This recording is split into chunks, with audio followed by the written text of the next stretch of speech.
चाय भी लेके आ जाना अमर। इधर का एसी चालू नहीं है क्या? बहुत गर्म हो रहा है।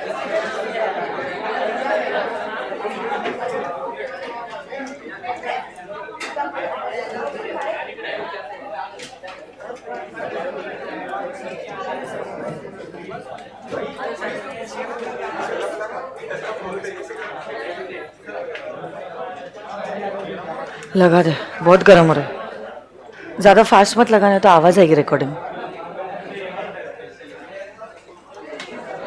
अच्छा, सेटल हो गए सब लोग?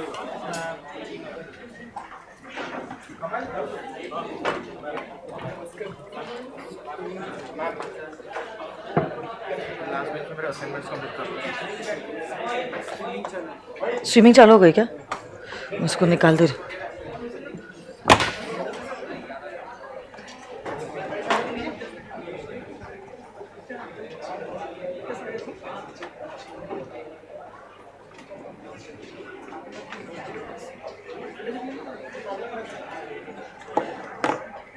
Okay,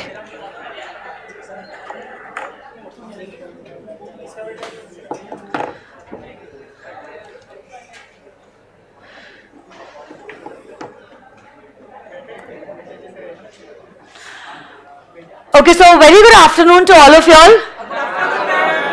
Okay, good afternoon to all my virtual students also. So दो तीन दिन हम लोग कुछ बेसिक टॉपिक्स कवर करने वाले हैं relating to paper number 2, which is business law and business correspondence and reporting. Okay, I think I'm audible as well as visible. So I'll start with the topic.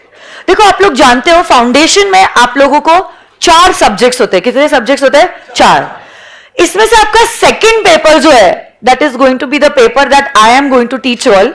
और इसी subject का नाम जो है वो आपको स्क्रीन पे नजर आ रहा होगा। The name of this particular subject is business law, business correspondence and reporting. क्या है नाम, क्या आप लोग बता सकते हो? Business law and business correspondence and reporting. every paper is for 100 marks. So even paper number 2 is no exception. और हमारा ये वाला पेपर भी जो है वो 100 marks के लिए रहने वाला है। But now this 100 marks paper is going to be divided into 2 parts. This 100 marks paper is going to be divided into 2 parts. The first part is business law, which is going to be for 60 marks, and the second part is going to be BCR, business correspondence and reporting, which is going to be for another 40 marks. देखो, law 60 marks का मैं आपको पढ़ाने वाली हूं, जिसमें आप लोग देखने वाले हो 5 एक्ट्स। कितने एक्ट्स है जो आप पढ़ने वाले हो? 5 acts. There are going to be 5 acts that you all are going to learn. कौन से ये 5 एक्ट्स है मैं आपको हल्की सी झलक देना चाहती हूं, and then we will try to understand what this subject is talking about, है ना। आज का मेजरली पार्ट जो रहेगा वो सब्जेक्ट को समझने में ही लगने वाला है। कल से हो सकता है हम लोग एक्ट की शुरुआत करेंगे। और आज का जो टॉपिक है और आज का जो लेक्चर है, this lecture is going to be really very very very very very important. क्योंकि मैं आपको एक चीज बताना चाहती हूं, लॉ जो है, लॉ आपको आपके सीए के करिकुलम में तीनों भी स्टेजेस में कवर करवाने वाला है। अगर आप देखते हो आपका पूरा करिकुलम, फाउंडेशन का, इंटर का, as well as CA final का, तीनों भी स्टेजेस पे 2 ही सब्जेक्ट्स होते हैं जो कवर होते हैं, तीनों भी लेवल पे। एक होता है अकाउंट्स और दूसरा होता है लॉ। अब देखो, आप तो चार्टर्ड अकाउंटेंट बनने जा रहे हो, तो ऑब्वियसली बात है अकाउंट्स के तो आपको मास्टर ही होना है, क्वेश्चन ही अराइज नहीं करता है। बट आप सोचो, this is a hint that the institute is giving to us. अगर इंस्टीट्यूट ने लॉ को भी तीनों स्टेजेस पे रखा है, मतलब अकाउंट्स की जितनी इज्जत है उतनी इज्जत इंस्टीट्यूट ने लॉ को भी दी है। मतलब this subject is of very much relevance to you all as a future chartered accountant. And in fact आज का जो बेसिक टॉपिक है ना, उसमें तो मैं आपको बताने वाली हूं एक्ट क्या होता है, लॉ क्या होता है, एक्ट को कैसे बनाते हैं, एक्ट में क्या सारी चीजें होती है, लॉ में क्या सारी चीजें होती है, ये जो बेसिक का टॉपिक है आपको सीए फाउंडेशन लॉ में तो काम में आने वाला है. इंटर और फाइनल में भी लॉ है. अलॉन्ग विद दैट इंटर और फाइनल में you are also going to learn about direct tax and indirect taxes. जैसे आपको जीएसटी एक्ट है, इनकम टैक्स एक्ट है, सेबी के रेगुलेशंस है. तो अब ऐसे केस में my dear friends, what are all these are nothing. All these acts are a part of our judicial system. It is a part of our law. तो ये basic चीजें जो है, जो आज मैं आपको बताने वाली हूं, सिर्फ इसे फाउंडेशन लेवल से सीमित नहीं है. इंटर, फाइनल और आपकी जिंदगी भर की प्रैक्टिस या जॉब के लिए भी ये सारी चीजें काम में आने वाली है. Okay, so you have to be very thorough in the basic principles that are going to be taught to you today. जब आप इंटर में जाओगे तो इंटर के फैकल्टीज ये बेसिक चीजों के बारे में कुछ भी डिस्कस नहीं करने वाले हैं. They are directly going to start with the content. So you really have to be strong with all the basics that are going to be taught to you in these lectures. देखो, हमारे course का नाम ही है CA foundation. Foundation मतलब समझते हैं आपको? Foundation means your base. तो से फॉर एग्जाम्पल अगर आपको कोई बिल्डिंग खड़ी करनी है, ओके, क्या उसका फाउंडेशन स्ट्रांग होना जरूरी है? जिसे जेआरडी टाटा कहते थे that you can not support a dome of steel with pillars of straw. You can not support a dome of steel with pillars of straw. अगर आपका डोम स्टील का है, उसके पिलर्स भी क्या उतने स्ट्रांग होने चाहिए कि उस डोम को खड़े रखे. वैसे ही आप लोग अब जिस लेवल पे हो, that is the foundation, that is the base of your life. तब ऐसे केस में इसको स्ट्रॉन्ग करना बहुत ज्यादा जरूरी है. तो इसलिए आज का टॉपिक तो सबसे ज्यादा इंपॉर्टेंट है. लॉ आप सब लोगों के लिए एक नया सब्जेक्ट है. आप लोगों ने अभी तक लॉ को देखा ही नहीं है. अकाउंट्स आप लोगों का 11th 12th में हुआ है. इकोनॉमिक्स आप लोग शायद से 8th 9th 10th से ही आपने इकोनॉमिक्स पढ़ना शुरू कर दिया था. यस, एंड मैथमेटिक्स तो हम बचपन से ही करते थे. जब से हम किंडरगार्टन में थे तब से ही मैथमेटिक्स हम लोग करते हैं. सो बेसिकली अगर हम सीए फाउंडेशन के कोर्स को देखें, एक लौता सब्जेक्ट मेरा सब्जेक्ट है, that is the subject of law, which is a new subject to all. So एक तरह से अगर देखो, it's a good thing. I perceive it as a good thing, क्योंकि सब लोग जीरो है इस सब्जेक्ट में. तो बेसिकली अगर आपकी रेस शुरू भी हुई है, एवरीवन इज एट पार. आपको ये डर नहीं है कि कोई ऑलरेडी आगे निकल चुका है या कोई ऑलरेडी स्ट्रांग है उस सब्जेक्ट में. स्ट्रेंथ बनानी है या वीकनेस, अब ये आपके हाथों में है. तो basically how you are taking it is up to you. अब अगर आपने उसको पॉजिटिवली ले लिया, this will become your strength. But अगर आपने इसको लाइटली ले लिया और इज्जत नहीं दी, it will become your weakness which is already a strength to somebody else. So the best thing of this subject, of my subject, is that everyone is at par. Now it is up to you कि आपको गाड़ी को 10 तक खींचना है, 40 तक खींचना है या 100 तक खींचना है. शुरुआत सबकी एक ही पॉइंट से हुई है. अब फ्यूल कितना भरना है और गाड़ी कितनी चलानी है वो आपके ऊपर है. जहां तक मेरे साइड की बात है, I am promising you that all your doubts will be resolved in the class itself. Face to face बच्चों के लिए तो टेंशन ही नहीं है. क्लास के पहले या क्लास के बाद आपके कोई भी डाउट्स आते हैं, आप मुझसे पूछ सकते हो. लाइव स्ट्रीमिंग के बच्चे भी, आप लोग लाइव चैट करते वक्त मुझसे सारे डाउट्स पूछ सकते हैं. And even the pen drive and Google drive students, for your we have specially created a doubt portal on our website. You can ask your doubts over there. तो doubts तो आपके रिजॉल्व हो जाएंगे, उस चीज का तो कोई टेंशन ही नहीं है. Along with that my dear friends, आपको कोई भी परेशानी होगी इस सब्जेक्ट में, या आपको लग रहा है यू आर नॉट मोटिवेटेड और यू नीड सम मोटिवेशन और यू आर फीलिंग लो, हर कोई चीज के लिए I am giving you the guarantee that I am with you. I will help you all. जितना मुझसे होता है I will help you all. तो ऐसा नहीं रहेगा मेरा attitude that I am your teacher और जितना मुझे पढ़ाना है मैं आऊंगी, मैं पढ़ाऊंगी और मैं चले जाऊंगी. I will always be treating you all as my younger brother और माई यंगर सिस्टर. तो जैसे मैं अपने छोटे भाई या बहन को पढ़ाती हूं, वैसे ही दिलो जान से मैं आप लोगों को भी पढ़ाऊंगी कभी भी, क्योंकि पढ़ाना है, पढ़ाने के एटीट्यूड से मैं नहीं आने वाली हूँ. In fact my approach towards you all is not only going to be limited to the academics. On and off मैं आप लोगों को मोटिवेट भी करती रहूंगी, गाइड भी करती रहूंगी. बहुत बार ऐसा होता है, आप लोग पुणे में आए हो, हर रोज नया चेहरा नजर आएगा. ऑफ ट्रैक हो सकते हो तो ऑन ट्रैक भी ला सकती हूँ, जिसके लिए कभी कभार आप लोगों को डांटना भी पड़ेगा. तो please don't take me otherwise. अगर मैंने आपको डांटा है, that is because I love you so much and I can not afford to risk your 6 months. And that is why मैंने आपको चिल्लाया है या डराया है या धमकाया है. वैसे आई am a very strict teacher. तो जो भी चीजें क्लास में की जाने वाली है, that is obviously going to be only keeping one thing in mind and that is your best result. हो सकता है मैं आपको होमवर्क भी दूंगी, तो वो होमवर्क भी आपको करके आना है. ऐसा नहीं सोचना है कि नहीं किया तो क्या होगा, नहीं किया तो लॉस इज ऑल योर्स. यही चीज मैं कहना चाहती हूँ. And you all are matured enough to understand this कि क्या चीज करने से मेरा फायदा हो रहा है या क्या चीज करने से मेरा नुकसान हो रहा है. एटलीस्ट वो एटीट्यूड को आप अपने खून में डाल दीजिए. उसके बाद आप डिसाइड कर लेना, होमवर्क करना उसमें मेरा फायदा है या होमवर्क ना करते हुए घूम के आना में मेरा फायदा है. ठीक है.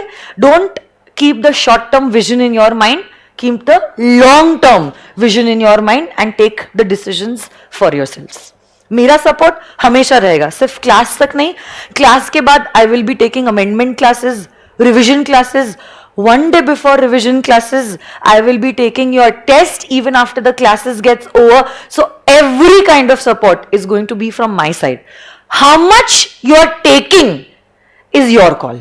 तो मैंने आपको वही कहा है, मैं आपको नॉलेज भरपूर दूंगी, गाइडेंस भरपूर दूंगी, बट कितना मुझसे लेना है वो आपके ऊपर है. बेस्ट चीज है कि आप लोग सब एक साथ हो. ऐसा तो नहीं होने वाला इस बच्चे को मैंने पर्सनल ट्यूशन दे दिया इसलिए वो रैंक में आया है. जो इसको पढ़ाया है वही उसको भी पढ़ाया है. कितना आपने मुझसे लिया है अब वो आपके ऊपर है. ठीक है.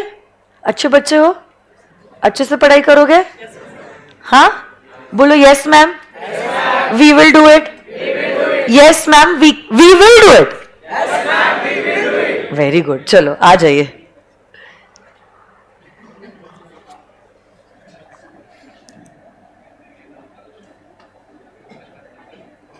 Okay.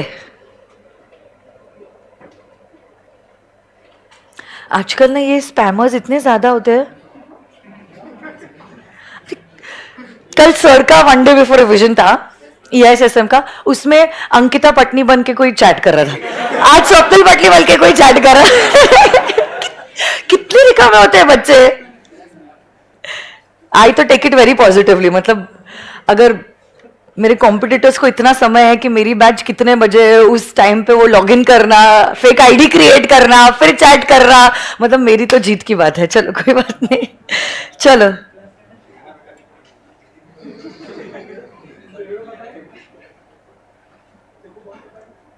Okay. I just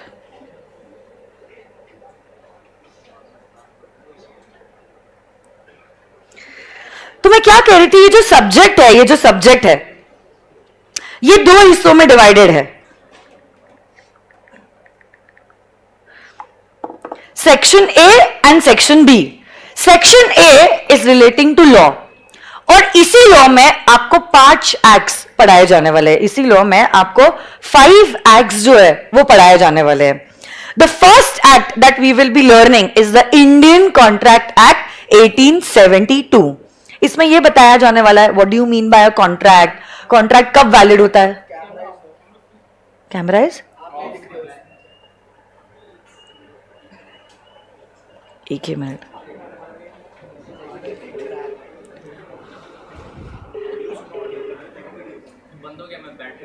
battery low है क्या. अमर कैमरा बंद हो गया. जल्दी आ. ये स्विच कैसे, ये स्विच बंद है क्या. देखो तो वो स्विच. नहीं नहीं वो बेल की है. कैमरा की स्विच किधर है पता ही नहीं है मुझे. आई don't know anything about this class.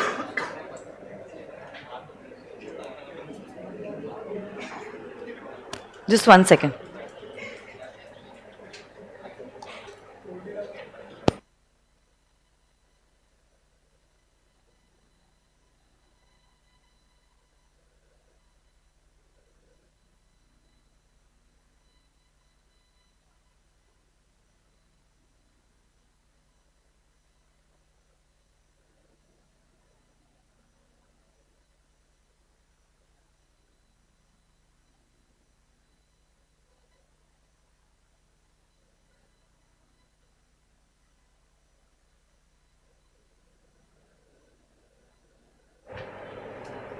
Okay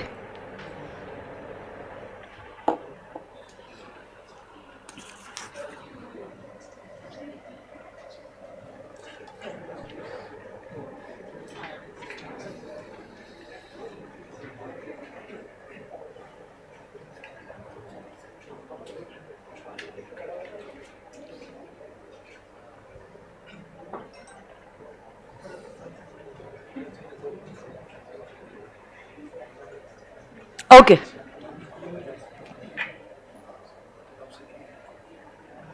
ऊपर से उस बंदे ने ना सीए स्वप्निल पटनी लिखा है, सीए यूज करना है पता, हाँ इट्स नॉट अलाउड। ठीक है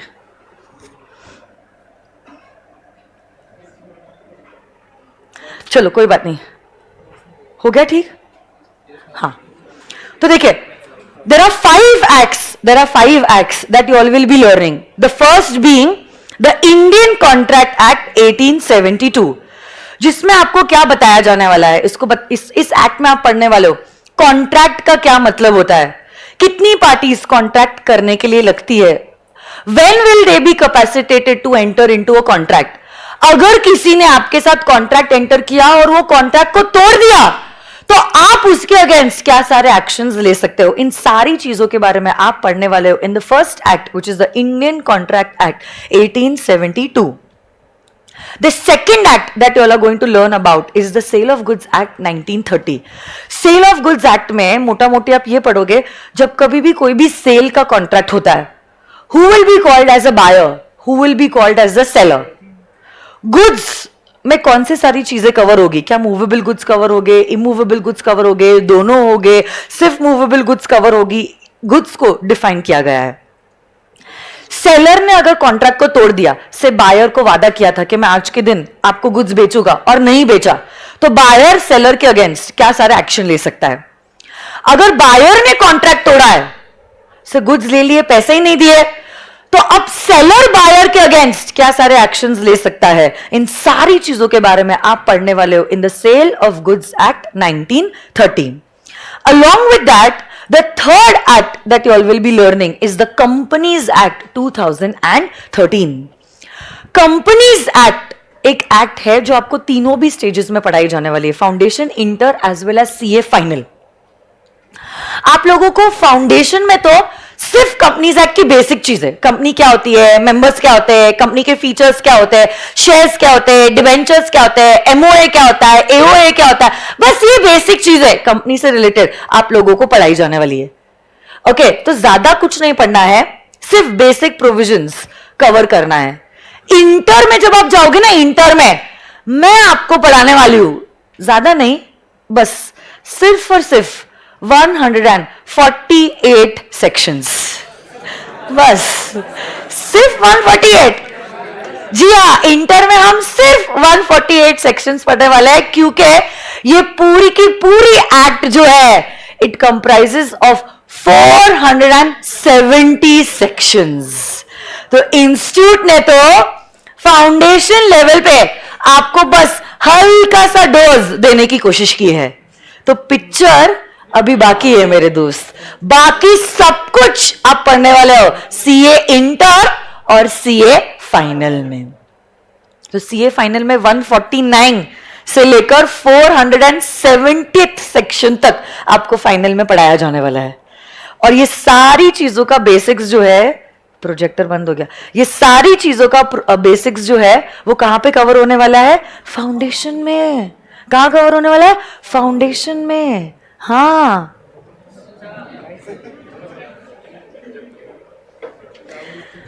next, limited liability partnership act and the Indian partnership act 1932। Indian partnership act talks about a partnership, तो जब दो या दो से ज्यादा लोग मिलकर बिजनेस करते हैं प्रॉफिट कमाने के लिए, it is known as a partnership.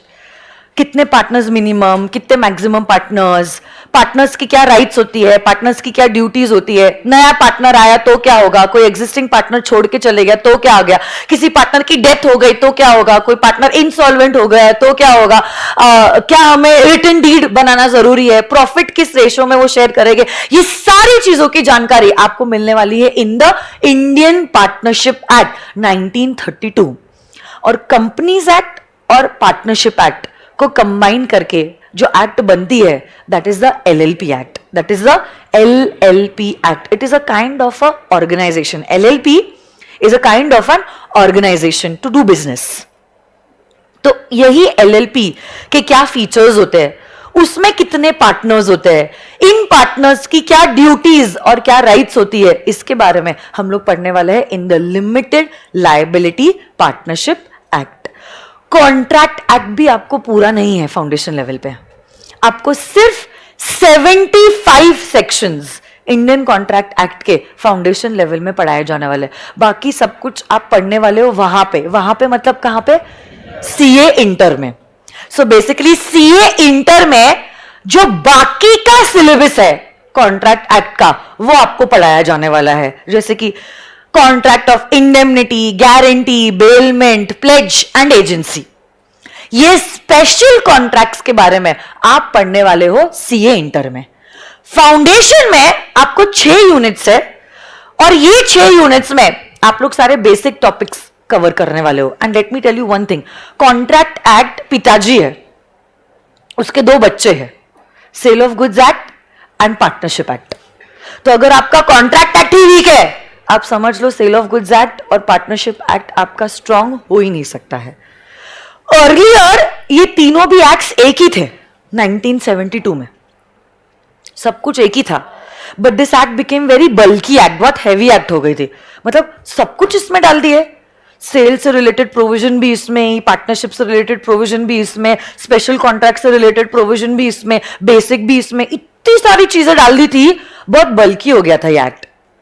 इसीलिए क्या हुआ, इन द ईयर 1930 हमने कॉन्ट्रैक्ट एक्ट में से कुछ चीजें निकाल दी which were relating to sale and purchase of goods and we introduced the sale of goods act 1930। और उसी के 2 साल बाद हमने इंडियन कॉन्ट्रैक्ट एक्ट में पार्टनरशिप से रिलेटेड जितने भी प्रोविजंस है उसको हमने इस एक्ट से हटा दिया। इस एक्ट से मतलब किस एक्ट से, इंडियन कॉन्ट्रैक्ट एक्ट से, और एक नई एक्ट बनाई जिसका नाम है इंडियन पार्टनरशिप एक्ट 1932। तो आज अगर आप कॉन्ट्रैक्ट एक्ट को देखते हो, कॉन्ट्रैक्ट एक्ट को 1 to 75 सारे basic sections, sale of goods के प्रोविजन हट गए, पार्टनरशिप एक्ट के प्रोविजंस हट गए, और फिर indemnity, guarantee, bailment, pledge and agency, special contracts आ गए। बीच के सेक्शंस उड़ गए, है ही नहीं एक्ट में, क्योंकि उनको हटा के हमने स्पेसिफिकली 2 एक्ट्स 1930 और 1932 में इंट्रोड्यूस कर ली। तो मतलब आप समझ लो फाउंडेशन लेवल में जो आपको कॉन्ट्रैक्ट एक्ट के बेसिक सेक्शंस है 1 से लेकर 75 कितने ज्यादा इंपॉर्टेंट है। यहां पे तो इंपॉर्टेंट है ही, क्योंकि Indian contract act is approximately 50% of law syllabus. 5 acts है ना, एक एक्ट बाकी के 4 एक्ट्स के बराबर है, और ये एक्ट है Indian contract act 1872 is almost 50% of your curriculum and your marks, और बाकी के 4 एक्ट्स मिला के रिमेनिंग 50% ऑफ लॉ बनता है। ठीक है कि नहीं है, ठीक बात, ओके तो चलो। हाँ, and section number B is relating to BCR, business correspondence and reporting. This tells us, yes basically बहुत समय से इंस्टीट्यूट देखता आ रहा है कि बच्चों की ना लॉ से लड़ाई बाद में है, पहले इंग्लिश से है, ऐसा इंस्टीट्यूट ने ऑब्जर्व किया। इसलिए जब ये 2018 में न्यू कोर्स आया था ना, न्यू कोर्स में इंस्टीट्यूट ने क्या किया, लॉ के साथ साथ बीसीआर भी इंट्रोड्यूस कर दिया। BCR is kind of English, not exactly English, it contains drafting part, grammar part, communication part, बहुत सारी चीजें इसमें कवर की गई है, obviously to make your English language strong, क्योंकि you have to write your papers in English only. अरे हाँ है ना, Anyone who's opted for Hindi medium? Okay, so you're आपका हिंदी मीडियम है क्या? Okay, so apart from him, everyone's paper is going to be in English, so you have to be strong in your language. Okay? और इसीलिए institute को भी ये जरूरत महसूस हुई और इसीलिए इंस्टीट्यूट ने 40 मार्क के लिए बीसीआर को इंट्रोड्यूस कर लिया है. कुछ समय के बाद, शायद maybe after a week, along with my law sessions, we will also start with BCR. क्योंकि I will tell you one thing, law अच्छा होने के लिए ना आपको एटलीस्ट बेसिक इंग्लिश की कुछ चीजों का नॉलेज होना जरूरी है. ये दोनों भी subjects they go hand in hand, because firstly my paper is theoretical. क्या वो प्रैक्टिकल पेपर है? थ्योरेटिकल है. थ्योरेटिकल के साथ साथ वो सब्जेक्टिव पेपर भी है. मतलब इट इज नॉट एक सवाल 4 गोले, सही गोला लगा तो बिंगो, नहीं तो टिंगो, और 6 महीने बाद वापस से अटेम्प्ट दे दो. इकोनॉमिक्स के लिए अच्छा है, थ्योरेटिकल है और ऑब्जेक्टिव है. बट लॉ थ्योरेटिकल के साथ साथ सब्जेक्टिव है, जिसके लिए मेरे लिए और ज्यादा जरूरी हो जाता है इंग्लिश को साथ साथ में सिखाना. Because if your English is weak, इतना अच्छा पढ़ा के क्या फायदा होगा? आपको वो समझेगा ही नहीं जो मैंने समझाया है. समझ में आ रही है बात? तो at least you should have that much of knowledge. Even if you're writing or framing the sentences in your own words, you're grammatically correct. और इंटरप्रिटेशन लॉ का चेंज नहीं होना चाहिए. मैं ये एक्सपेक्ट आपसे बिल्कुल नहीं करूंगी कि एग्जैक्ट जो बुक की लैंग्वेज है वही लैंग्वेज में आप लिखो. वो तो मैं भी नहीं कर सकती. It's not possible. But yes, अगर आपने समझ लिया है कॉन्सेप्ट को, then you can frame the answers in your own words, but you just have to make it sure you're grammatically correct and there are no spelling mistakes. तो उसके लिए कुछ चीजें ग्रामर की हम लोग पहले ही इंट्रोड्यूस कर देंगे कोर्स के साथ साथ. तो हो सकता है आपके कुछ दिनों में 5 लेक्चर्स भी हो गए. 5 लेक्चर्स मतलब accounts, maths, economics, law with BCR, because for me it's necessary to introduce English also along with law. They both go hand in hand. और पूरा लॉ पढ़ाने के बाद इंग्लिश पढ़ाओगी कि तो क्या फायदा होगा? मतलब there is no use in doing that. तो या तो मैं पहले पढ़ाती हूँ या तो it goes simultaneously. At least basic चीजें तो ऑलरेडी आपको इंट्रोड्यूस हो जाएगी, so that it becomes easier for you also and for me also. दोनों के लिए आसान हो जाएगी ये बात. ठीक है? तो सही समय पे जब तक आप ये शेड्यूल एडजस्ट कर लेते हो, फिर हम लोग सही समय पे बीसीआर के लेक्चर्स भी इंट्रोड्यूस कर लेंगे. चलो आ जाइए.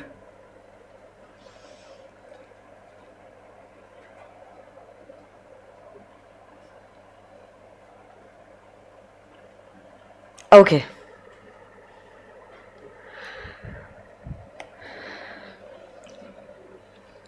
हम लोग क्या पढ़ रहे हैं? ये सब्जेक्ट का नाम वापस से पढ़ो तो, बिजनेस लॉ. क्या है? Business law. क्या है? वापस से पढ़ो तो, बिजनेस. सवाल ये होता है, what do you mean by law? What do you mean by a law? Law क्यों आया? अगर लॉ नहीं होता तो क्या होता? स्कैम्स होते, फ्रॉड्स होते, स्कैंडल्स होते, और जेल नहीं होता. ओके, फाउंडेशन में सब्जेक्ट ही नहीं होता, जिंदगी आसान हो जाती है ना. लॉ आपको पास कराएगा, ये मेरी गारंटी है. So be happy that you have this subject in foundation. You can ask your seniors जिन्होंने अभी 2 दिन पहले दिया ना लॉ का पेपर दिसंबर में. आप पूछना कैसा गया लॉ का पेपर आप उनको. अब मैं तो नहीं कह सकती हूँ क्योंकि मैंने पढ़ाया है, आप इसलिए उनको पूछ रहा, इसलिए मैंने आगे कुछ नहीं कहा. मैंने सिर्फ पूछो उनको. देखो मैं आपको एक सिंपल सा एग्जाम्पल देती हूँ. Earlier when we did not have vehicles, क्या होता था? Person used to walk from one place to another place. क्या कभी आपने सुना है 2 इंसान चल रहे थे और अचानक से एक्सीडेंट हो गया and one of them died? ऐसा सिर्फ फिल्मों में होता है. ठीक है, 2 इंसान चल रहे और टकरा गए और पता नहीं. तो इट्स नॉट एक्चुअली पॉसिबल कि 2 इंसान चल रहे हैं और दोनों टकरा जाते हैं and one of them died और something like that. But these accidents started to happen from when? when vehicles were introduced on the roads. When vehicles were introduced on the roads. Vehicle is a machine. A vehicle is nothing but it is a machine. And a machine may fail. A machine may fail. तो ऐसा हो सकता है that a person is driving and the vehicle goes out of his control and dash. There is an accident. Initially, there were no rules relating to vehicles. ना traffic से related, ना vehicle से related, कोई rule नहीं था. But slowly and gradually, road के accidents बढ़ने लग गए. Slowly and gradually, roads के accidents बढ़ने लग गए. यही इंक्रीजिंग एक्सीडेंट्स को देखते हुए अब गवर्नमेंट को लगने लग गया now there should be certain rules relating to traffic.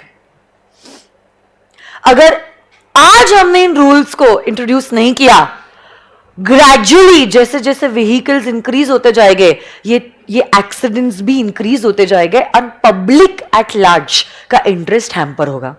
इसलिए हमने क्या किया, हमने एक सोल्यूशन निकाला. हमने बना दिया पूरे इंडिया के लिए कुछ ट्रैफिक रूल्स.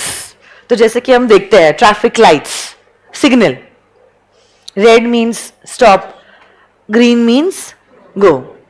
ओके, तो अब ट्रैफिक लाइट्स है, no horn zone near schools और हॉस्पिटल्स, ओवरटेक नहीं करना है in the ghat section, speed limit, zebra crossing, PUC करवाना ताकि पोल्यूशन कंट्रोल में रहे, ये लाइसेंस होना. Not everyone can drive. Okay, so if you want to drive, you have to be 18 plus, and if you want to ride, you need to be 16 plus, and plus you need to have a license, and then only you will be able to ride or drive whatever you have. तो ये सारे rules हमने बना दिए. क्यों बनाया? ताकि एक सिस्टम बने और जो इंक्रीजिंग एक्सीडेंट्स थे वो घट जाए. मैं ये नहीं कह रही हूं कि रूल्स आने के बाद एक्सीडेंट जीरो हो गए, बट एटलीस्ट कंट्रोल में तो हो गए. अब एटलीस्ट कुछ लोगों को तो डर है कि अगर उन्होंने रूल्स कंप्लाई नहीं किए उनके ऊपर फाइन लग सकता है, उनका लाइसेंस लिया जा सकता है, या उनको कुछ पनिशमेंट मिल सकती है, या कुछ कुछ. तो उस डर से एटलीस्ट हम इन रूल्स को फॉलो करेंगे जिससे डिसिप्लिन मेंटेन रहेगी और एक्सीडेंट्स होने के चांसेस कम हो जाएंगे. तो यही रूल बुक जब बनती है तो क्या होता है,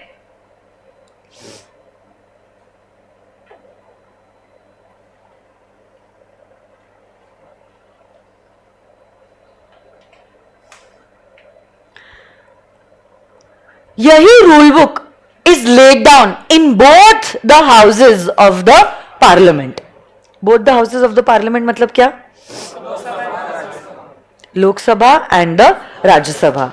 And then what happens is this particular rule book goes to the president for his consent and it becomes an act. जैसे कि इंडिया में we have the Motor Vehicles Act जो ये सारी चीजें बताती है that you need to have a license to drive, you need to take the PUC for your vehicles, then you have to follow the traffic lights, the signals, you have to follow it. तो ये सारी चीजों के बारे में कहां पे दिया गया है? Under the motor vehicles act. वैसे ही जैसे जैसे सिचुएशंस आते गई भारत सरकार ने क्या किया, वैसे वैसे बहुत सारी एक्ट्स जो है पार्लियामेंट में पास की, और अगर आपको वो एक्ट एप्लीकेबल है तो उससे रिलेटेड सारे प्रोविजंस भी आपको कंप्लाई करने पड़ेंगे. वैसे ही देखो, जैसे जैसे the world became a smaller place to live in, हमारा ट्रांसपोर्टेशन बढ़ गया, कम्युनिकेशन का एक जरिया हो गया, ट्रेड बढ़ने लग गया, कॉमर्स बढ़ने लग गया. Trade and commerce means business. अब ट्रेड बढ़ने लग गया, कॉमर्स बढ़ने लग गया, तब ऐसे केसेस में क्या होने लग गया, एक साइड पे जहां पे ट्रेड और कॉमर्स बढ़ रहा था, दूसरे साइड पे माय डियर फ्रेंड्स स्कैंडल्स भी बढ़ने लग गए. लोग एक दूसरे को धोखा देने लग गए, गुड्स दिए जा रहे थे बट पैसा नहीं दिया जा रहा था, या पैसा एडवांस में दिया जा रहा था बट गुड्स को सप्लाई नहीं किया जा रहा था।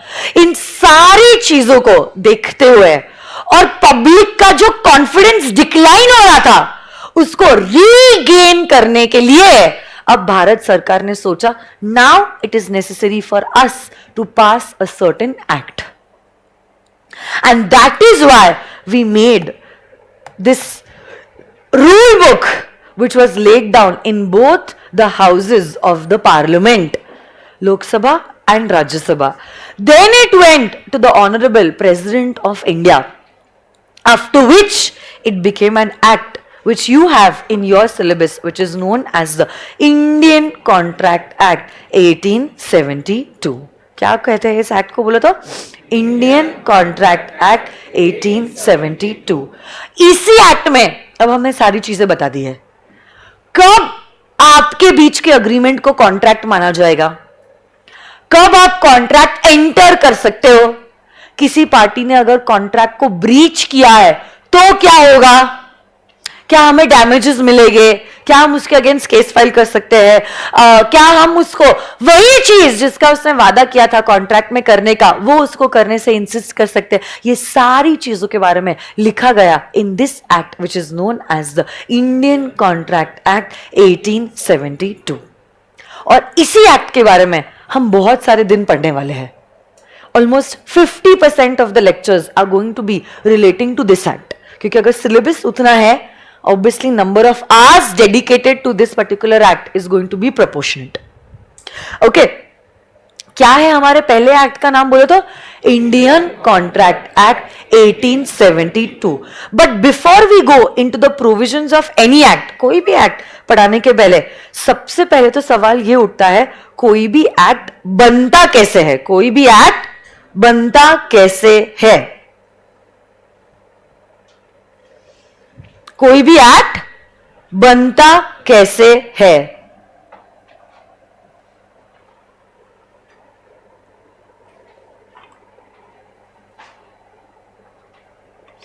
Okay. Those students who have already taken the admission in November batch, please refer to the Telegram channel. I have sent a personal voice note to you all. Please read it and follow the instructions accordingly. Okay?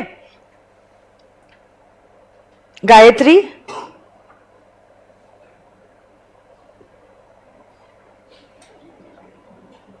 And Ritik, please Telegram group को refer कीजिए और जो voice note मैंने आपको भेजा है please उसे सुन लेना, ठीक है बेटा?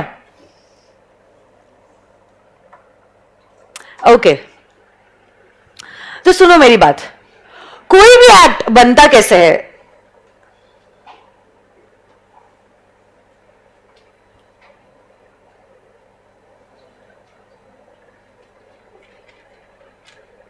इसमें इंटरनेट कैसे कनेक्ट होगा अमर? हाँ, कौन सा वाला है?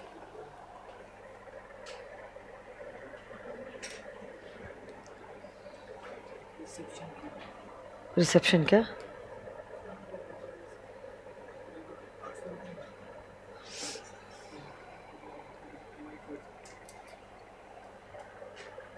रिसेप्शन के स्पेशल ये तो लाउड है।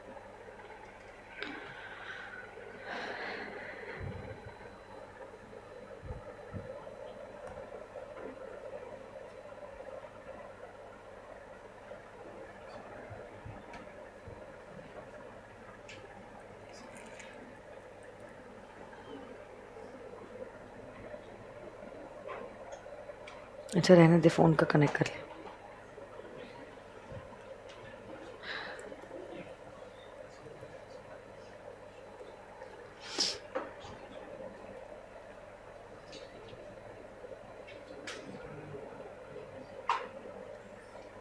अच्छा देखो, अब मोदी जी है, अब अकेले मोदी जी क्या पूरे भारत देश को चला पाएंगे? नो। अगर उन्हें पूरे भारत देश को चलाना है, there are various areas in which he has to pay attention, और वो इकलौते हर एक चीज में अपना ध्यान नहीं दे सकते। एक ही इंसान है, दिन में 24 ही घंटे, ऑब्वियस ही बात है कितना संभालेंगे। India is a very vast country and a very diverse country, तो ऑब्वियस ही बात है अगर देश को चलाना है उन्हें क्या करना पड़ेगा, अपना काम लोगों को डेलीगेट करना पड़ेगा और उनके थ्रू अलग अलग डिपार्टमेंट्स में काम करवाना पड़ेगा। And then he can take just the follow up or he can keep a watch on what these people are doing or whatever it is, क्योंकि उनको जो काम करना है वो तो उनको ही करना है और कोई उनके बदले नहीं कर सकता है। So at least whatever work is possible he can delegate this work to others। तो ऐसे ही करके हमने क्या किया है, हमने बहुत सारी मिनिस्ट्रीज इंडिया में बना दी है। जैसे कि we have the ministry of corporate affairs, we have the ministry of finance, we have the ministry of education, we have the ministry of defense, we have the ministry of culture, we have the ministry of health and family welfares, we have the ministry of external affairs, we have the ministry of home affairs, we have the ministry of law and justice। तो ऐसे करके हमने बहुत सारे ministries India में बना दी है और हर एक मिनिस्ट्री का अपना एक हेड होता है और इसी हेड को कहते हैं हम एज द कैबिनेट मिनिस्टर। तो I don't know how much your general knowledge is strong, but अगर हम देखते हैं मिनिस्ट्री ऑफ कॉर्पोरेट अफेयर्स के जो हेड है, yes, is Nirmala Sitharaman ma'am. Yes or no guys? So basically she is the head of the Ministry of Corporate Affairs। Corporate Affairs मतलब everything relating to companies she is handling। क्या companies act में कोई नए amendments लाना जरूरी है, क्या companies act को चेंज करना जरूरी है, क्या कुछ प्रोविजंस को डिलीट करना है, क्या कुछ प्रोविजंस को ऐड करना है, क्या कोई रेगुलेशंस को इंट्रोड्यूस करना है, क्या कोई नए रूल्स को नोटिफाई करना है, ये सारी चीजों को कौन देखता है, निर्मला सीतारमन। वैसे ही अगर आप देखोगे मिनिस्ट्री ऑफ फाइनेंस की भी हेड जो है is Nirmala Sitharaman. Ministry of finance, income tax, slabs क्या रहेंगे, रेट क्या रहेगा, किस पे कितना टैक्स लगने वाला है, ये कौन डिसाइड करता है, अरे बोलो ना, निर्मला सीतार। गेटिंग दिस और नो माय डियर फ्रेंड्स? तो हमने क्या किया है, अलग अलग डिपार्टमेंट्स के हमने हेड्स बना दिए हैं और उन हेड्स के नीचे पूरी टीम है और वही टीम डेडिकेटेडली उसी पर्टिकुलर एरिया में काम करती है। So now she is going to look only into the corporate affairs and into the finance of India as an economy।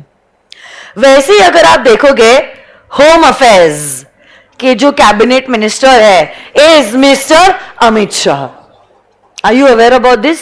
सो इसी से रिलेटेड हर काम जो है इनके नीचे चलता रहेगा। अरे कुछ समझ रहा है या नहीं? तो अब देखो, सपोज निर्मला सीतारमन को लग रहा है कि नहीं, अब वो समय आ गया है कि हमें कंपनी से रिलेटेड कोई नया एक्ट बनाना है, या से फॉर एग्जांपल मोदी जी उनको कहते हैं, या तो उन्हें खुद लग रहा है या तो हो सकता है मोदी जी उन्हें कह रहे हैं कि निर्मला जी हमें लगता है कि अब आपको कंपनीज एक्ट से रिलेटेड कोई नई एक्ट बनानी चाहिए। तो अब वो अपने टीम के साथ मिलकर अब क्या करेंगे, कंपनीज से रिलेटेड एक नए एक्ट को ड्राफ्ट करेंगे। अभी तक तो खैर वो एक्ट बना नहीं है, इसलिए हमने उसको क्या कहा है, अ ड्राफ्ट। क्या कहा है हमने उसको, ड्राफ्ट। वो ड्राफ्ट बनाएंगे, मतलब प्रपोज्ड एक्ट, और इसी ड्राफ्ट को वो लोग क्या करेंगे, they will lay it in both the houses of parliament. They will lay it in both the houses of parliament. Both the houses of the parliament means the Lok Sabha and the Rajya Sabha. जैसे लोकसभा और राज्यसभा में ये particular bill मतलब draft पास हो जाता है, it will be going to our honorable President of India. President of India मतलब कौन है इस बार, Mr. Ram Nath Kovind will go to Mr. Ram Nath Kovind, who will be giving his consent, and finally after which this particular bill will become an act। Bill act कैसे बनता है, सबसे पहले concern ministry के जो लोग हैं वो क्या करते हैं, ड्राफ्ट बनाते हैं। क्या करते हैं कंसर्न मिनिस्ट्री के लोग? ड्राफ्ट। यही ड्राफ्ट जो है it is laid down in both the houses of parliament.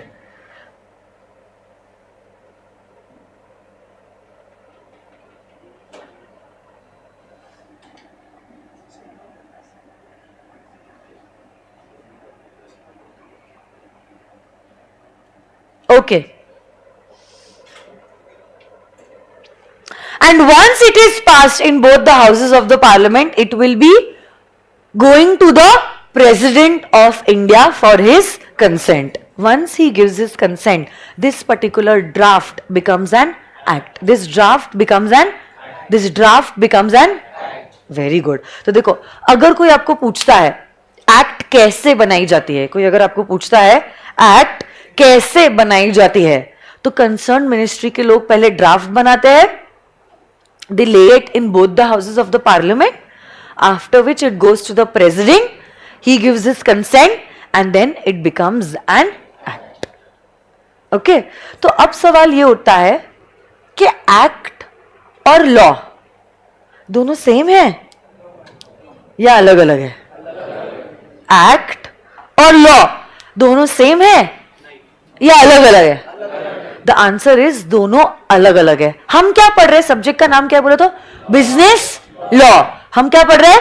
Business law. Business law पढ़ रहे हैं या बिजनेस एक्ट पढ़ रहे हैं? बिजनेस लॉ हम लोग पढ़ रहे हैं। ठीक है,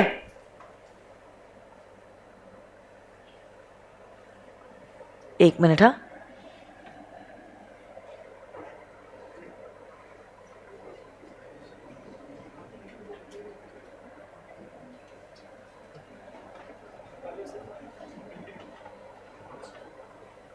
okay, so yes, what we are learning is law. So law word is a very broad word. Law word is a very broad word. Law की अगर मैं बात करती हूं, law includes acts. जैसे हम लोग हमारे सिलेबस में 5 एक्ट्स पढ़ने वाले हैं। अभी कुछ देर पहले बताया मैंने, कितनी एक्ट्स पढ़ने वाले? Indian contract act, sale of goods act, partnership act, LLP act and companies act. हम लोग एक्ट तो पढ़ने वाले हैं, बट एक्ट के साथ साथ हम लोग ना पढ़ने वाले हैं बहुत सारे केस लॉज, बहुत सारे केस लॉज। तो जब मैं आपको एक्ट पढ़ाऊंगी ना, एक्ट पढ़ाते पढ़ाते ही मैं आपको केस लॉज भी बताने वाली हूं। अब आप पूछोगे ma'am what do you mean by case laws? देखो, बहुत बार क्या होता है, लॉ मेकर्स तो एक्ट बना के छोड़ देते हैं। ओके, ये मिनिस्ट्री के लोगों ने क्या किया? एक्ट बनाई और छोड़ दी। बाद में आप और मेरे जैसे लोग ये एक्ट को फॉलो करते हैं। आप और मेरे जैसे लोग ये एक्ट को फॉलो करते हैं। बट नाउ फॉलो करते वक्त बहुत बार ऐसा लगता है कि आपने उसी एक्ट को कुछ एक तरह से इंटरप्रेट किया है और मैंने उसी एक्ट को किसी दूसरे तरीके से समझा है। सिंपल आप देख लो, बहुत बार हमारे साथ ही ऐसे हो जाता है। दोस्तों से हम बातें करते रहते हैं, आपने कुछ कहा कुछ एक मतलब रखते हुए और दोस्त समझ लेता है कुछ दूसरा मतलब रखते हुए। नहीं आई बात समझ में? हाँ, नहीं आई ना? समझाओ मैम, और विस्तार में बताइए इस बारे में। तो बराबर है, बहुत बार ऐसा हो जाता है कि हम कल ही इंटर की क्लास में कुछ हुआ था, एक बच्चा क्लास में लेट आया, तो पूछा क्यों लेट आया बेटा? तो बोलता है मैम हम सो रहे थे। बच्चों, हम मतलब उसकी इतनी शुद्ध हिंदी थी, तो कह रहा था मैम हम सो रहे थे। हम से मतलब उसका था मैं सो रहा था, बट वो बोलता है मैम हम सो रहे थे। तो बाकी के बच्चे जो है उसके मजे ले रहे थे, कह रहे थे बेटा हम मतलब कौन आपके साथ था? हम से क्या मतलब होता है बताइए आप?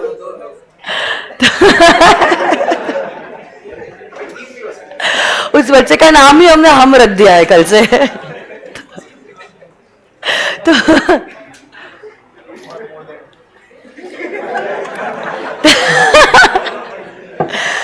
तो देखो, सिंपल एक दूसरे से कम्युनिकेट करते वक्त भी ऐसा हो जाता है कि हम कहते कुछ एक मतलब रखते हुए और सामने वाला पर्सन उसे समझता है कुछ दूसरा मतलब रखते हुए। तो ऑब्वियसली बात है 1872 में लॉ मेकर्स ने ये लॉ बनाया, आज वो इंसान है भी नहीं। तो अब अरे उसने किस इंटेंशन से बोला या लिखा हमें क्या पता, हो सकता है उसके कहने में और हमारे समझने में फर्क हो गया। तो अब मैं कुछ एक चीज का स्टैंड ले रही हूं, आप कुछ और चीज का स्टैंड ले रहे हो, दोनों अपने अपने जगह पे सही है, कोई गलत नहीं है।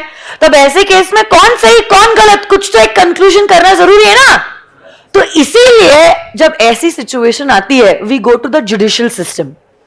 फिर लोग झगड़ते हैं कि नहीं इसका मतलब ये है, आप कहोगे नहीं उसका मतलब तो ये है, आप बिलीव नहीं करोगे।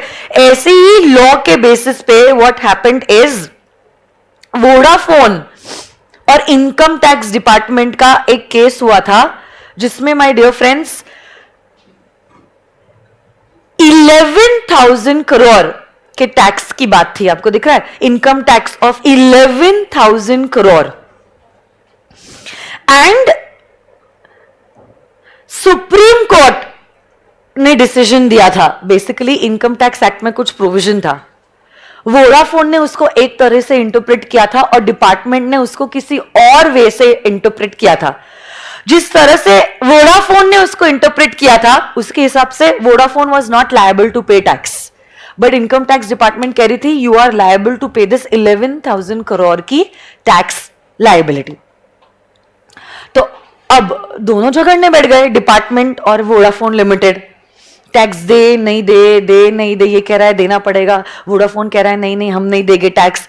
तो अब they went to the court of law and finally the supreme court decided कि ये जो प्रोविजन है उसका interpretation is the way Vodafone has interpreted and Vodafone need not pay this 11,000 crore की टैक्स लायबिलिटी।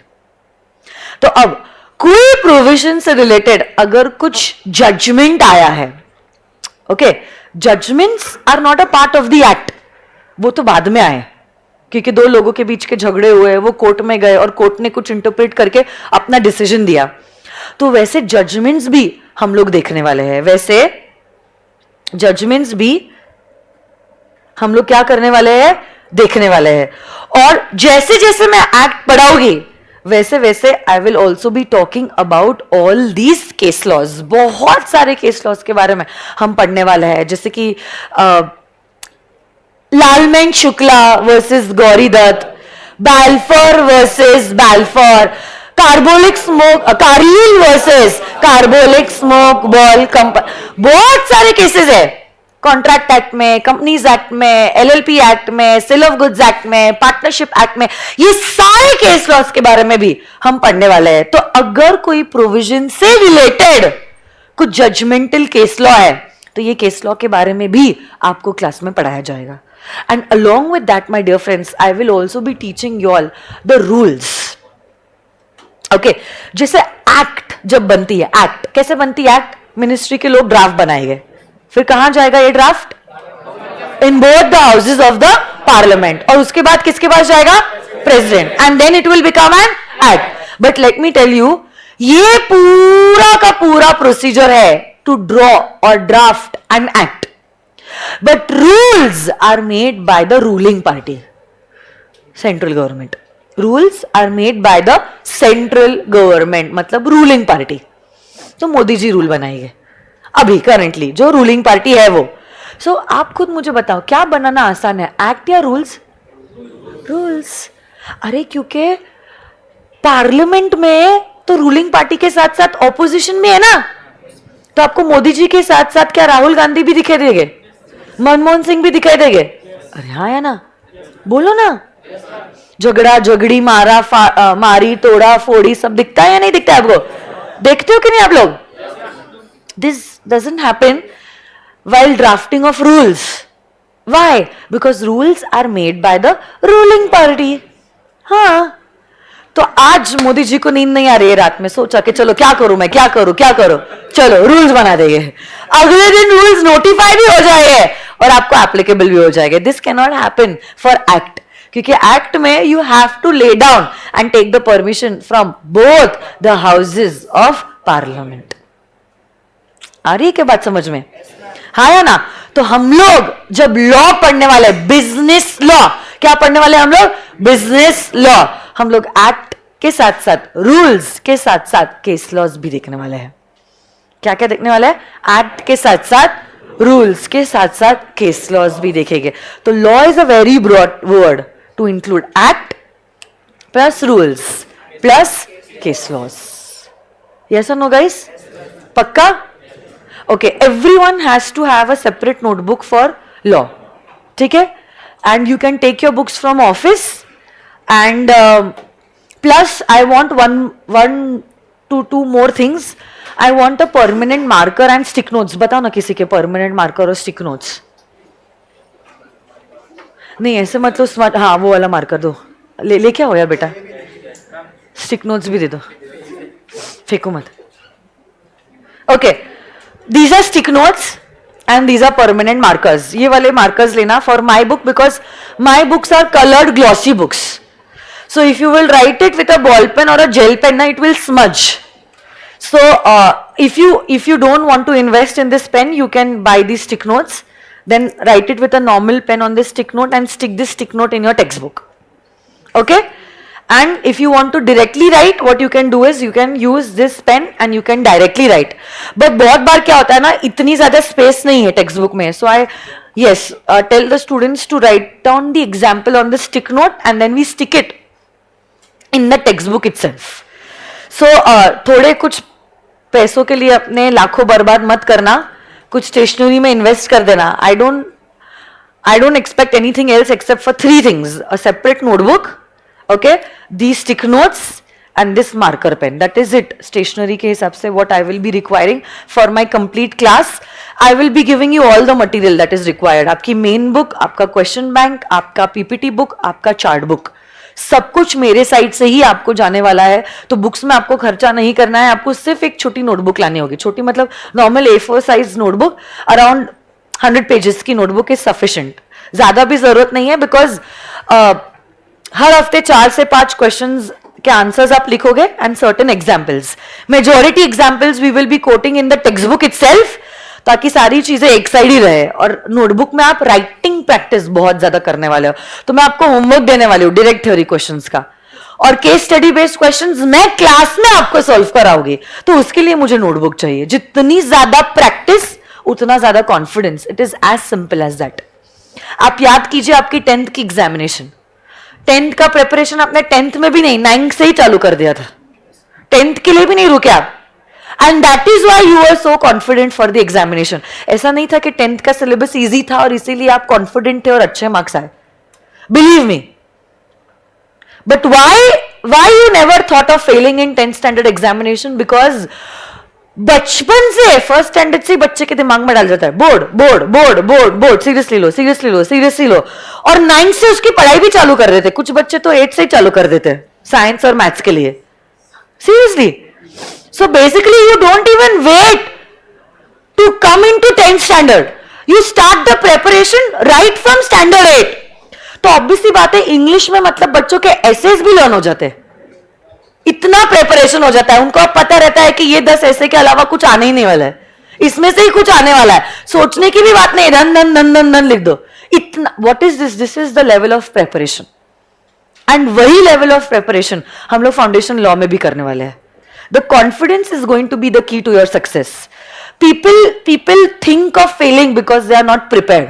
ऐसा नहीं है कि ये कोर्स इतना डिफिकल्ट है कि आइंस्टाइन का बाप बनना पड़ेगा समझने के लिए. Seriously believe me, it's not at all difficult. सिर्फ एक दिक्कत है सीए कोर्स की, और वो ये है सिलेबस पहाड़ जितना है और समय चीटी जितना है. वो चैलेंज है. सो जितना आप इस लिमिटेड टाइम में प्रैक्टिस करोगे उतना ज्यादा आपको कॉन्फिडेंस आएगा. अगर फाउंडेशन की भी आप 10 से प्रिपरेशन चालू कर देते थे ना, मैं आपको बोलती हूं, आप कभी नहीं सोचते थे फेल या पास. आप यही सोचते थे 300 प्लस या 350 प्लस 400 में से. Believe me, but we never started from 10th standard. When are we starting? In December, when the attempt is due in May. So that is our problem, not the institute's problem. Are you understanding this? And that is why we want a lot of preparation. जितना ज्यादा हम prepare करेंगे उतना ज्यादा हमारे लिए अच्छा होगा. देखो, कंसेप्चुअल क्लैरिटी की मैं गारंटी देती हूं, बट कंसेप्चुअल क्लैरिटी एक हद तक इंपॉर्टेंट होता है. अगर मैंने आपको बता दिया है logic behind a plus B whole square is equal to a square plus 2ab plus b square, वो कंसेप्चुअल क्लैरिटी एक ही बार जरूरी होती है. How this formula was derived, उसके बाद आप खुद जानते हो, अगर आप 100 सम सॉल्व करोगे और 1000 सम सॉल्व करोगे, ऑब्वियसली बात है जिसने 1000 सम सॉल्व किया है उसका confidence level will be much higher as compare to a child who has only solved 100 questions. Speed भी इंप्रूव होगी, हाँ या ना, और परफॉर्मेंस भी इंप्रूव होगा और गलत करने के चांसेस भी कम हो गए क्योंकि अलग अलग टाइप के क्वेश्चंस की प्रैक्टिस हुई है. बाकी लॉजिक तो इसको भी पता है और लॉजिक उसको भी पता है, वो लॉजिक एक ही बार समझना होता है, बाकी सिर्फ प्रैक्टिस का खेल है. कॉन्सेप्चुअल क्लैरिटी मेरे साइड से 100% होगी. जिन्होंने बैच की है they already know what level of knowledge I give them through examples, through real life practical case studies, through videos, through every possible means. वो आप मुझ पे छोड़ दो, 25 सालों से मैं पढ़ा रही हूं.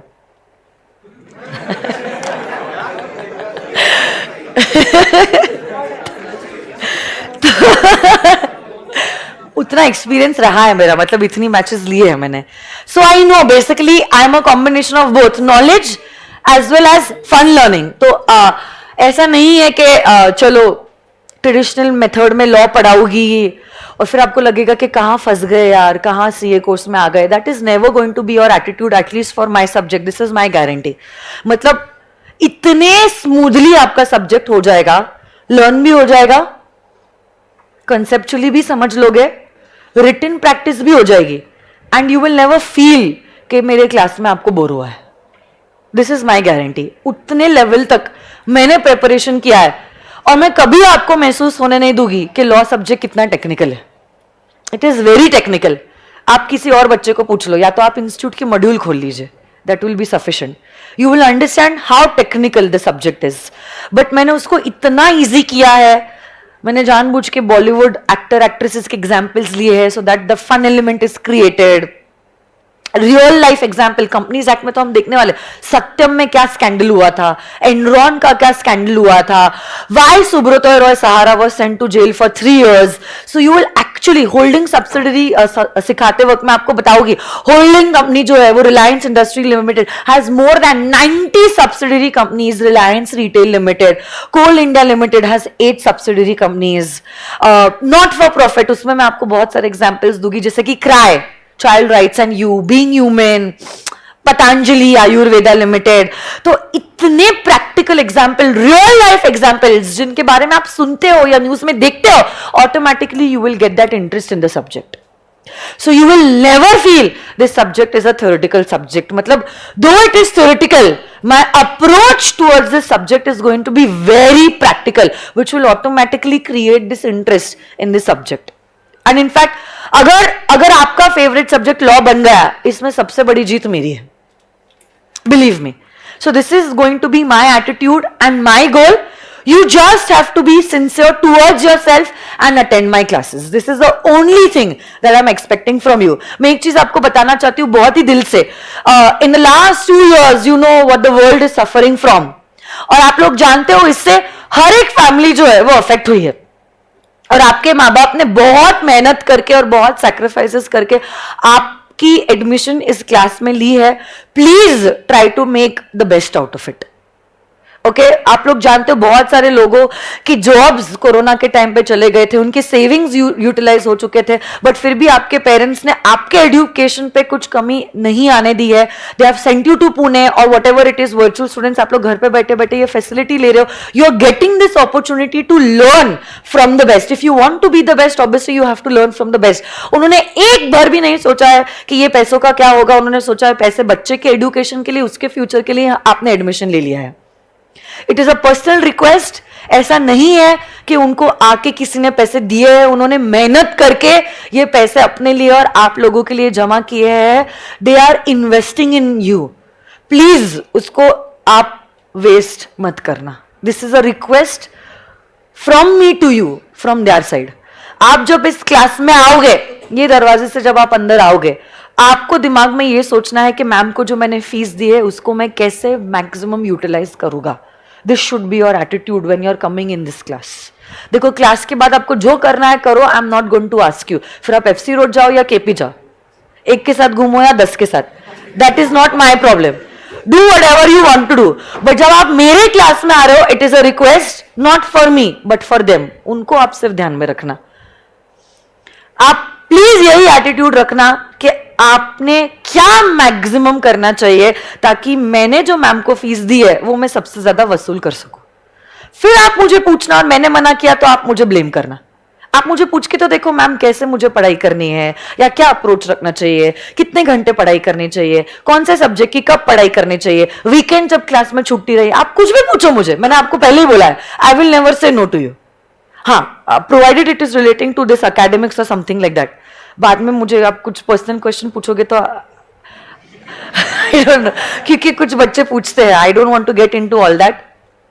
But anything relating to your academics I will never tell you no. I will always be more than happy to guide you for that. Whether it is my subject or any other subject. Even if it is you feel maths is your weakness. या तो आप मुझे ये भी पूछ रहे हो ma'am English मेरा कमजोर है, मैं क्या करूं. मैं कभी आपको ये नहीं बोलूंगी this is not a part of my subject, don't ask me. I am not going to have that attitude. I am ready to guide you provided you are ready to do that particular things that I am telling you. देखो paper आपको देना है, मैं तो नहीं दे सकती, तो मेहनत भी आपने ही करनी है. तो उसके लिए आप रेडी रहो. एंड बिलीव मी, कुछ समय की मेहनत है रे. दिसंबर तो आधा खत्म भी होना है. कुछ 4 महीने आपको मेहनत करनी है.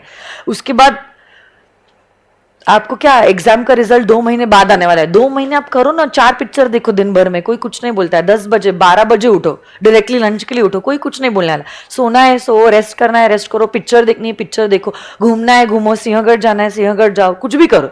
Nobody is going to tell you that time. But पढ़ाई करने के समय पे पढ़ाई और मस्ती करने पे मस्ती. Don't mix between the two. मतलब तो जिंदगी बर्बाद हो जाएगी आप लोगों की. मैं ये नहीं कह रही हूँ सिर्फ पढ़ाई पढ़ाई पढ़ाई करो और बुकवर्म बनो. Please enjoy your life also. एक ही जिंदगी मिली है, कितनी जिंदगी किसकी है किसी को पता नहीं. We have lost so many of our close persons at a young age, so we don't even know how much life we have remaining. Enjoy your life but at the correct time. अभी 6 महीने है, 4-5 महीने है, मेहनत कर लो अच्छे से. उसके बाद 2 महीने एंजॉय करो. फिर वापस से इंटर के लिए कुछ 6-7 महीने रहेंगे, अच्छे से मेहनत करो. उसके बाद 3 साल बाद आपका फाइनल है रे. 2 साल तो आपको क्लासेस भी नहीं करनी है. लास्ट 1 साल आपको मेहनत करनी है.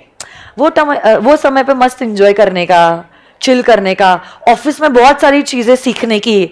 तो समय समय पे आप चीजों को करो. सब कुछ करना है हमें जिंदगी में, बट सही समय पे करना है. मैं यही बच्चों को बोलती हूँ, do everything but at the right time. Mix मत करना है तो बैंड बच जाएगी आपकी जिंदगी की. Then there are certain things which can not be reversed. The choice is all yours. आज टाइम पास करके और मस्ती करके जिंदगी भर स्लॉग करना है, या अभी थोड़ी सी ज्यादा मेहनत करके जिंदगी भर ऐश करनी है. आई नो अभी ये उम्र है मस्ती करने की, एंजॉय करने की, सब कुछ, बट इस उम्र में भी आपको समय मिलेगा. बट ये वो समय नहीं है. एग्जाम के बाद रिजल्ट के पहले करो ना, वैसे ही इंटर के एग्जाम के बाद फाइनल तक करो ना मजे. अभी मत करो. अभी थोड़ा कंट्रोल कर लीजिए अपने आप को. ये कंट्रोल करने आ गया, जिंदगी आपकी संवर जाएगी. नहीं तो जिंदगी है ही. फिर अगर आप सीए नहीं बनो तो बीकॉम बेकाम है. क्या रहेगा सीए नहीं बनोगे तो? क्या वैल्यू है आज के जमाने में बीकॉम पास की? बताओ मुझे, कुछ है वैल्यू? अरे ग्रेजुएट्स को जॉब नहीं मिल रहा है, उनको हटाया जा रहा है, तो बीकॉम को क्या मिलने वाला है जॉब? बताओ ना मुझे. Highly qualified persons, they are not getting jobs because of this pandemic. What will a BCom pass graduate will get? So आप इस नरमी को समझो, इस सिचुएशन को समझो, उसको इंपॉर्टेंस दो और कर लो 2-3 महीने मेहनत. मजा आ जाएगी, जिंदगी संवर जाएगी, है ना? ठीक है, ओके चलो आज के लिए बस इतना ही करेंगे, कल मिलेंगे. आप लोग ये कुछ फोटोज ले लोगे क्या और अपने नोटबुक में लिख लोगे ये सारे पीपीटीज? एक तो ये वाला फोटो ले लीजिए.